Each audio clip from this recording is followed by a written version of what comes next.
kuasa hukum Peggy Setiawan selaku pemohon mengaku yakin hakim akan mengabulkan gugatan pra-peradilan hingga akhirnya Peggy dibebaskan. Kuasa hukum Peggy menilai selama persidangan Polda Jabar tidak dapat memunculkan bukti konkret bahwa Peggy Setiawan adalah Peggy Peron yang disebut sebagai pelaku pembunuhan Vina dan Eki. Insya Allah sejak kita memasukkan gugatan pra-peradilan ke Pengadilan Negeri Bandung, insya Allah kita sangat optimis bahwa kita akan memenangkan pra-peradilan ini. Karena kita semua berprinsip bahwa tidak ada di dunia ini yang bisa mengalahkan kebenaran. Ya, sehebat apapun kejahatan, tetap pada akhirnya kejahatan itu akan dikalahkan dengan kebenaran. Kalau misalnya seandainya gugatan kita tidak dikabulkan oleh hakim tunggal ya. Pertama, pertimbangan hakim kan kita tidak bisa mengintervensi. Kemudian yang kedua, ya kami semua tim kuasa hukum Peggy berprinsip bahwa kalau pra-peradilan saja kita tidak menang, berarti memang penegakan hukum di negeri kita ini sudah kacau balau dan hancur.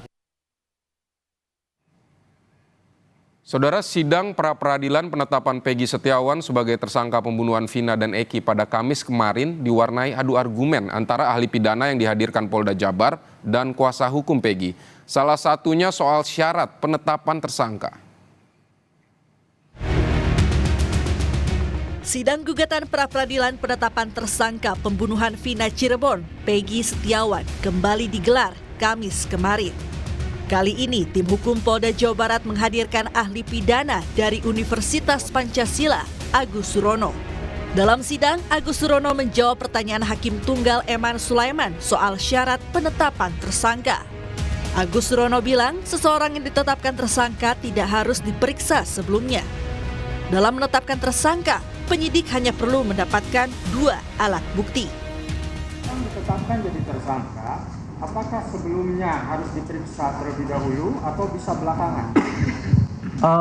Tidak harus, Yang Mulia. Tidak harus. Ya, walaupun di dalam putusan MK itu di dalam pertimbangannya ada, tapi itu tidak mengharuskan. Jadi dasar untuk menetapkan seseorang menjadi tersangka itu adalah hanya mendasarkan pada 2 alat bukti yang tadi saya sebutkan. Agus juga menyebut surat atau dokumen hingga akun Facebook bisa dikategorikan sebagai alat bukti untuk menetapkan status tersangka kepada seseorang. Jadi memang di dalam kaitannya dengan akun Facebook itu memang bisa saja dikualifikasi sebagai alat bukti, Yang Mulia, namun tidak masuk dalam kategori alat bukti surat, tapi ini bisa dijadikan sebagai petunjuk, meskipun nanti akan dikonfirmasi lagi dalam perkara yang dalam pemeriksaan perkara pokoknya, bahwa berkaitan dengan soal akun tadi itu bisa saja dijadikan sebagai dokumen.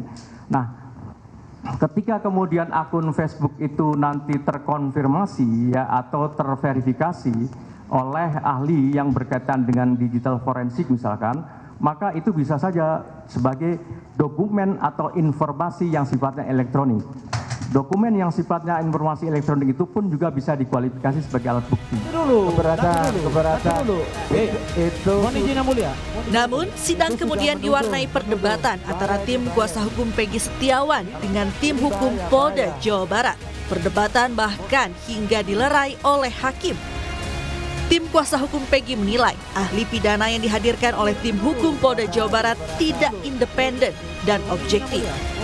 Kuasa hukum Peggy sudah memberikan pertanyaan, namun jawaban dari ahli pidana menurutnya mengecewakan dan tidak semua pertanyaan dijawab. Di dalam persidangan hari ini yang mana pihak termohon menghadirkan saksi ahli, diharapkan oleh kita ini begitu kita melontarkan pertanyaan, dia menjawab sesuai dengan keahliannya. Ya. Jadi jangan menilai, mohon maaf, ini pertanyaan pra-peradilan, ini pertanyaan pokok perkara. Jawab saja, ya. Apakah masuk nanti ke pokok perkara atau pra-peradilan? Biarkan nanti majelis hakim yang menilai. Jadi sungguh sangat tidak independen kalau saya bilang. Karena semua bermuara kepada 2 alat bukti. Ditanya ini jawabannya 2 alat bukti. Ditanya itu jawabannya 2 alat bukti. Jadi tidak berkembang.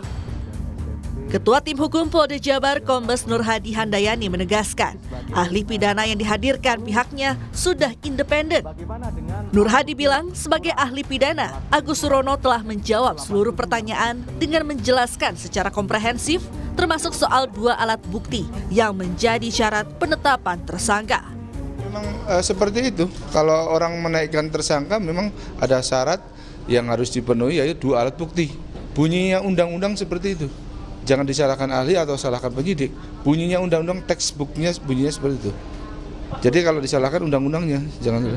Saya nggak merasa nggak independen. Untuk mungkin dari perasaan dari pemohon aja, saya nggak ada apa-apa. Begitu. Saya nggak pernah merasa seperti itu. Gugatan pra-peradilan menambah panjang kontroversi yang menyelimuti kasus pembunuhan Vina dan Eki di Cirebon, Jawa Barat pada 2016 silam. Putusan pra-peradilan akan diumumkan hakim pada Senin 8 Juli mendatang. Tim Liputan, Kompas TV Bandung, Jawa Barat.